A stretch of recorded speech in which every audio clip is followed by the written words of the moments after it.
안녕하세요. 역사산책 잡학다식 채널입니다. 오늘은 세종의 갑인자 주조, 위대한 금속활자, 그러나 금속활자의 잠재력을 살리지 못했다라는 제목의 영상 보내드리겠습니다. 구독과 좋아요 부탁드립니다. 감사합니다. 활자 문화는 동양이 서양보다 앞섰습니다. 더욱이 우리나라의 경우 고려조인 1234년 상정 고급 예문을 금속활자로 인쇄하여 서양의 구텐베르크 성서보다 230년가량 앞섰다는 사실은 널리 알려져 있습니다. 그러나 미국 부통령을 지낸 엘 고어는 구텐베르크가 한국의 금속활자 기술에 영향을 받았을 가능성을 제기하면서도 그것은 우리가 본받기보다 주의해야 할 바람직하지 못한 역사라고 꼬집었습니다. 무엇 때문일까요? 엘 고어에 따르면 한국은 세계 최초로 금속활자를 만들기는 했으나 그 효용을 제대로 살려내지 못했다는 것입니다. 소수 귀족만을 위한 한자 서적을 소량으로 찍어내는 데만 사용하여 문화를 광범위하게 보급할 수 있는 금속 활자의 잠재력이 전혀 발휘되지 못했다는 것입니다. 일단 첨단 기술을 확보하고서도 수백 년간 개량하지 않아 결국 서양에 뒤지게 되었다는 것입니다. 엘고의 말이 과연 옳을까요? 우선 기술적 개량에 대해 살펴보겠습니다. 조선 개국 후 처음 주조된 활자는 태종 3년 개미자였습니다. 이것은 구리로 만든 활자를 밀랍으로 고정시켜 찍어내는 것이었습니다. 개미자는 고려의 활자 기술과 별 차이가 없었으며 쉽게 활자가 움직여서 한두 장 찍고 나면 다시 고정시켜서 다시 찍어야만 했습니다. 따라서 시간이 많이 걸렸습니다. 하루에 10장 정도도 찍어내지 못했다 하니 목판 인쇄술과 별반 차이가 없었습니다. 이렇게 볼 때 약 100년 동안 기술적 진보가 전혀 없었다고 보아야 할 것입니다. 그러나 세종대에 들어 다른 양상이 나타났습니다. 문화군주 세종은 더 많은 책을 보급할 수 있는 수단으로 활자를 주목했습니다. 그래서 활자를 담당하는 주자소를 크게 확충하고 장소도 경복궁 안으로 이전하는 등 활자 개량에 큰 관심을 가졌습니다. 그리하여 세종 2년 경자자를 주조하였습니다. 그것은 고정이 더 잘 되게끔 활자의 몸체가 조판 틀에 잘 들어맞도록 개량한 것이었습니다. 덕분에 하루 10장 이하이던 인쇄 속도가 하루 20장으로 배 이상 늘어나게 되었습니다. 그러나 세종은 여기에 만족하지 않고 더욱 효율적인 활자를 만들기 위해 노력했습니다. 그 결실이 세종 16년 갑인자입니다. 이것은 밀랍 고정 방식에서 완전히 탈피하여 대나무로 활자를 고정시키는 방식이었습니다. 인쇄 속도는 하루 40장이라는 경이로운 수준이었습니다. 또한 앞선 활자에 비해 단정하고 아름다운 서체를 자랑했습니다.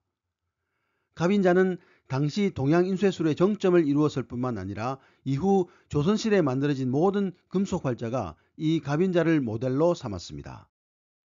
약 100년간 변함없던 인쇄 속도가 16년 만에 5배 이상 빨라졌고 뚜렷한 장점을 확보하게 되었으니 개량을 시도하지 않았다 하는 엘 고어의 지적은 적어도 세종 앞에서는 무색할 듯합니다. 이것은 당시 문화선진국 명나라를 능가하는 수준이었습니다. 세종이 중국 인쇄기술을 참고하려 했다가 명나라가 한때 금속활자를 썼지만 불편하고 비용이 많이 들어서 다시 목판 인쇄로 돌아갔다는 말을 듣고 실소했다고 합니다. 나중에는 명나라도 금속활자 기술을 쓰게 되는데 바로 조선의 갑인자를 보고 자극을 받았기 때문입니다.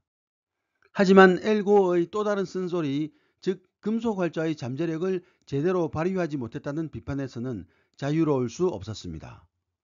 왜냐하면 알파벳 그리고 한글과 다른 한자의 특성 때문이었습니다.